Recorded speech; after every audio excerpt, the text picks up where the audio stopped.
Welcome to Crypto Daily, where you'll find the latest news and analysis on all things crypto and NFT related. Hit the subscribe button and join our community of crypto enthusiasts. Let's navigate this exciting world of digital currencies together. It's time to put on your metaverse thinking caps, because the future is here. And in the spirit of staying ahead of the curve, the government of Saudi Arabia has partnered up with none other than the Sandbox. Drum roll. In a partnership ceremony that would have made even Snoop Dogg proud, the Sandbox entered into a memorandum of understanding for all you acronym enthusiasts out there, with the government of Saudi Arabia for future metaverse development. The ceremony was held at the LEAP 2023 conference in Riyadh, Saudi Arabia, and highlighted the key topics in the industry. The Sandbox's co-founder and chief operating officer, Sebastian Borget, took to social media to announce the MO with the Saudi Arabia Digital Government Authority, DGA, for the purpose of exploring, advising and supporting one another in metaverse development. It's a partnership made in metaverse heaven. The Sandbox has been making waves in the Web3 space, and has already partnered with some of the biggest names both inside and outside of the Web3 space. From Snoop Dogg to Gucci, Tim to Atari, HSBC to Warner Music Group, the Sandbox is leaving no stone unturned in its quest for metaverse domination. The partnership with the government of Saudi Arabia comes as the Middle East continues to establish itself as a hub for emerging technologies. The city of Dubai, for instance, has been a long-standing beacon of regional innovation when it comes to the Web3 space. It opened the first non-fungible token store and recently released its long-awaited regulations for virtual asset providers. And in a survey conducted by KuCoin last July, Saudi Arabia was revealed to be a significant market for digital currency adoption due to local regulations. The government is currently researching the possibilities for a central bank digital currency, so it's safe to say that they're taking the metaverse future very seriously. In conclusion, we can expect the metaverse to be the next big thing, and with the Sandbox and the government of Saudi Arabia partnering up, we can expect a metaverse that's not just futuristic but also super fun. So let's gear up and get ready to enter the metaverse, folks. Algorand, the blockchain platform provider, has set its sights on India and is taking the country by storm with its new partnerships aimed at promoting Web3 adoption. The Algorand Foundation has announced several exciting collaborations with leading Indian educational institutions, such as Jawaharlal Nehru Technological University Hyderabad and the Indian School of Business, to launch educational programs for faculty members, students, and businesses interested in entering the Web3 space. These programs will include faculty development programs and student developer training, as well as a masterclass for businesses looking to dive into the Web3 space. Anil Kakani, Algorand's recently appointed country head for India, stated that these partnerships aim to create a sustainable impact and that the company is ready to take center stage in India and across the globe to fuel world-changing solutions. In addition to the educational sector, Algorand is also targeting the country's thriving startup scene. The company has partnered with T-Hub, an innovation center based in Hyderabad, to help local startups access global capital and scale their projects globally. T-Hub CEO Srinivas Rao Mahankalai stated that the partnership will help local startups access capital from across the world and scale their projects globally. But that's not all. Algorand has also become the technology partner for the Global Climate Resilience Fund launched by the Clinton Foundation. The fund will support local businesses in connecting with carbon markets and monetizing carbon credits. And to top it off, Algorand will also support women-led businesses through seed investments and accelerator programs to increase financial inclusion. Algorand Foundation CEO Stacey Warden is thrilled about the company's recent efforts in India.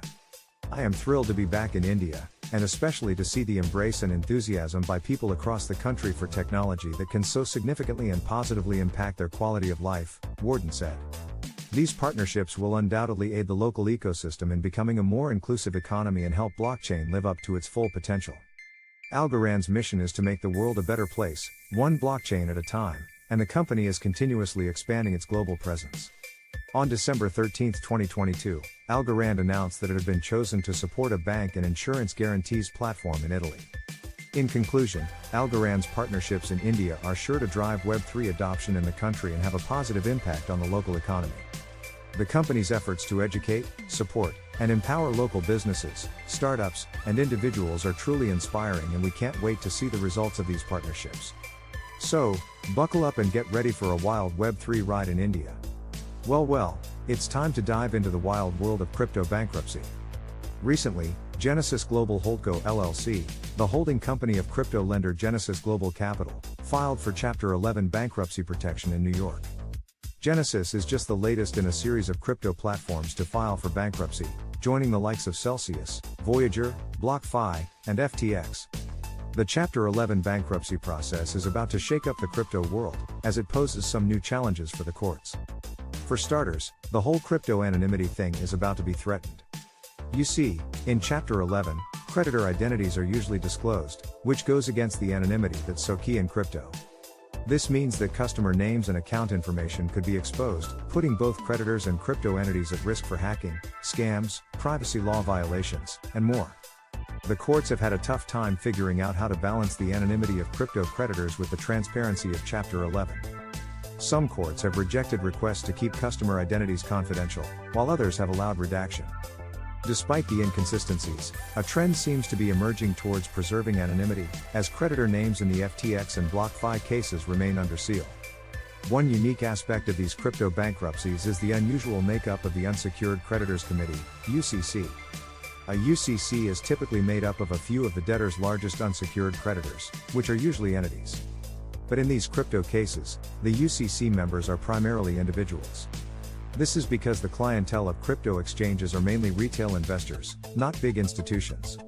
Chapter 11 creditors have to submit a proof of claim, which is an official form that details the amount of debt owed and the basis for the claim.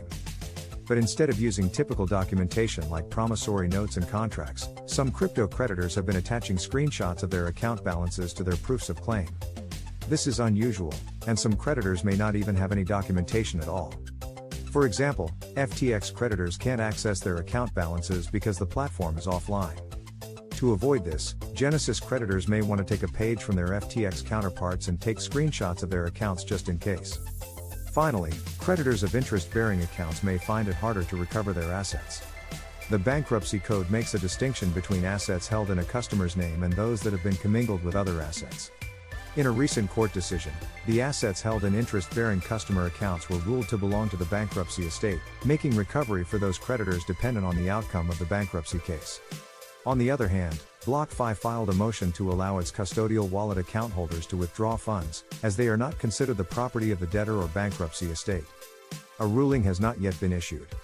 So what does all this mean for Genesis creditors?